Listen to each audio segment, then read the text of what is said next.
شیطان الرجیم بسم اللہ الرحمن الرحیم۔ سامعین محترم، اللہ تعالیٰ کے فضل اور کرم سے ہم نے سورہ رعد تک تلاوت کلام پاک، ترجمہ اور تفسیر سماعت کیا۔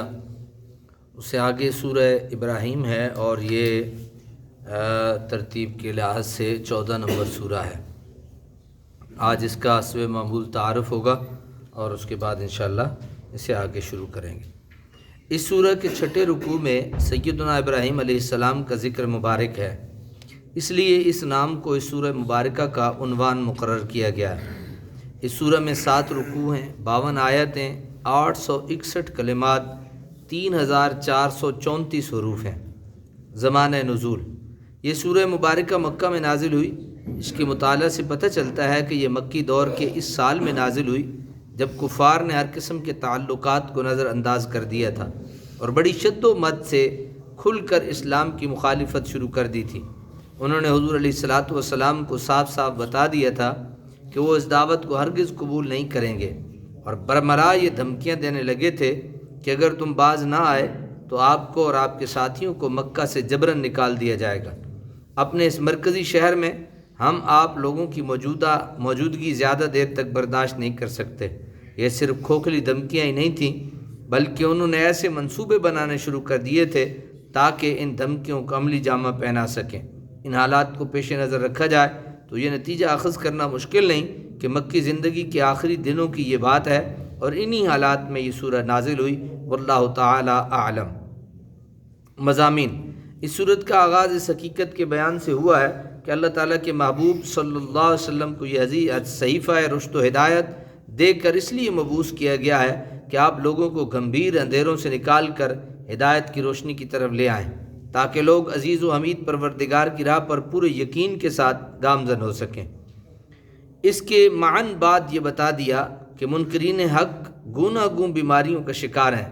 انہوں نے آخرت کی ابدی زندگی اور اس کی دائمی نعمتوں کو پس پشت ڈال دیا ہے اور اس فانی زندگی کی آسائشوں اور آرائشوں پر وارفتہ ہو گئے ہیں، نیز خود بھی بادی دلالت میں سرگرداں ہیں اور دوسرے لوگوں کو بھی حق کو قبول کرنے سے روکتے ہیں۔ مزید برآں اس دین حق کو اس غلط رنگ میں پیش کرتے ہیں کہ لوگوں کے دلوں میں اس کی رغبت ہی ختم ہو جائے۔ موسیٰ علیہ السلام کے اختصار سے ذکر کر دیا کہ وہ تورات کو لے کر آئے تاکہ لوگوں کو شرائع ہدایت پر گامزن کریں۔ آپ نے اپنی احسان فراموش قوم کو اپنے رب کریم کے بے پایاں انعامات کی یاد دلائی اور شکریہ ادا کرنے کی ترغیب دی۔ کفار مکہ کو تنبیہ کی کہ جو رویہ تم نے اختیار کر رکھا ہے، جو سلوک تم میرے رسول کے ساتھ کر رہے ہو، اسی قسم کا سلوک تم سے پہلے کفار نے بھی اپنے انبیاء کے ساتھ کیا تھا۔ انہوں نے بڑی بے باکی اور ڈٹائی سے اپنے رسولوں کو کہا تھا کہ بے شک تم دلائل کے انبار لگا دو، جس قسم کے معجزات چاہو ہمیں دکھاؤ، ہم کسی قیمت پر ایمان نہیں لائیں گے، بلکہ ہم تمہیں یہاں سے جلا وطن کر دیں گے۔ انہوں نے بڑے گستاخانہ لہجے میں یہ بھی کہا کہ تم ہماری طرح بشری تو ہو، تم پر کون سا سرخاب کے پر لگے ہیں کہ ہم تمہاری اطاعت و فرمانبرداری کا پٹا اپنے گلے میں ڈال لیں۔ اپنے آباء و اجداد کے نظریات و عقائد کو چھوڑ کر تمہارے بتائے ہوئے عقائد کو مان لیں۔ انبیاء کرام نے انہیں بتایا کہ ہمیں اپنے بشر ہونے کا اعتراف ہے، لیکن جن خصوصی نعمتوں سے خداوند کریم نے ہمیں سرفراز فرمایا ہے، تمہاری آنکھیں انہیں نہیں دیکھ سکتی۔ کفار نے اپنے نبیوں کی دعوت کو ناکام بنانے اور اپنے نبیوں کو زبردستی ملک بدر کرنے کے منصوبوں پر سنجیدگی سے غور کرنا شروع کر دیا، لیکن اللہ تعالیٰ کے غضب نے انہیں مزید مہلت نہ دی۔ وہ تمام کے تمام ہلاک و برباد کر دیے گئے۔ ان کے شاندار مکانات، حویلیاں ان اللہ تعالیٰ کے بندوں سے آباد ہو گئیں جنہیں وہ حقیر اور کمزور سمجھا کرتے تھے۔ جس طرح کفار کے انداز گفتگو میں بے باکی کا عنصر غالب ہے، اسی طرح ان کی سرزنش میں قرآن کا لہجہ بھی بہت سخت ہے۔ معاشر کو پیش آنے والے واقعات کا نقشہ اس تفصیل اور اثر انگیز انداز میں بیان کیا گیا ہے کہ اگر کسی میں حق پذیری کی ادنا سی صلاحیت بھی ہو تو وہ غور کرنے پر مجبور ہو جاتا ہے۔ روز حشر منکرین کی جو حالت ہوگی، وہ حواس باختہ، پریشان حال، سر اٹھائے ہوئے ادھر ادھر بھاگ رہے ہوں گے۔ پیپ کا پانی انہیں پینے کے لیے ملے گا، ہر طرف سے موت انہیں اپنے نرغہ میں لیتے ہوئے محسوس ہوگی، لیکن وہ مریں گے نہیں۔ اس روز قوم کے رؤساء اور ان کے فرمانبرداروں میں جو کڑوا کسیلہ مکالمہ ہوگا، اس کو بھی بیان کر دیا تاکہ لوگ ابھی سے اپنے محاسبہ کر لیں اور کسی ایسے شخص کی فرمانبرداری اور اطاعت گزاری شروع نہ کر دیں جو روز قیامت ان کے لیے حسرت و ندامت کا باعث ہو۔ اس کے ساتھ ہی شیطان جس کی ساری عمر وہ فرمانبرداری کرتے رہے اور انہیں طرح طرح کے لالچ دیتا رہا، اس روز جب تمام اسرار آشکار ہوں گے تو شیطان ان لوگوں کو جو عمر بھر اس کے اشارہ آبرو پر اپنی متاع ہوش و خرد کو نثار کرتے رہے، جو حوصلہ شکن جواب دے گا وہ بھی اپنے اندر ہزاروں عبرتوں کے سامان رکھتا ہے۔ وہ صاف صاف انہیں کہہ دے گا کہ جو وعدے اللہ تعالیٰ نے اپنے بندوں کے ساتھ کیے وہ اس نے پورے کر دیے، لیکن جو وعدہ میں نے تمہارے ساتھ کیا میں اس کو پورا نہیں کر سکتا۔ مجھے ملامت کرنے کا تمہیں کوئی حق نہیں، میں نے تو تمہیں گمراہ کرنا تھا، گمراہ کر لیا۔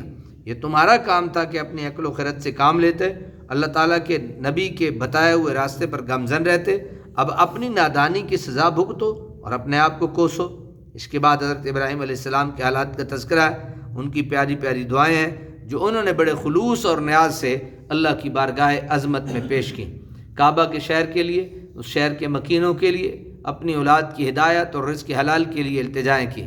ساتھ ہی عرض کیا، الہی اس لک و دک صحرا اور اس بے آب و گیا بیاباں میں تیرے گھر کے پڑوس میں نے اپنی اولاد کو اس لیے بسایا ہے کہ وہ تیری عبادت کرتے رہیں۔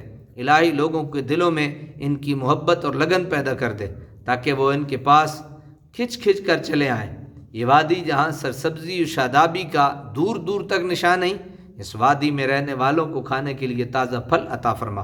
حضرت خلیل کی ساری دعائیں قبول ہوئیں، اور کسی کو اس کا عینی مشاہدہ کرنا ہو تو وہ آج بھی مکہ مکرمہ میں جا کر مشاہدہ کر سکتا ہے۔ آخر میں قیامت کے روز کفار کی حالت زار کا نقشہ کھینچ کر لوگوں کو تنبیہ کر دی گئی، اگر تم اس روز اس عذاب سے بچنا چاہتے ہو تو میرے نبی کریم کے دامن کو مضبوطی سے پکڑ لو۔ تمہارا مکر اگرچہ اتنا زبردست ہو کہ پہاڑوں کو بھی اپنی جگہ سے ہلا ڈالے، لیکن اس برے مقاصد میں کامیاب نہیں ہو سکتے۔ میں حق کا محافظ ہوں، تمہارے سارے منصوبے اور سازشیں دھری کی دھری رہ جائیں گی۔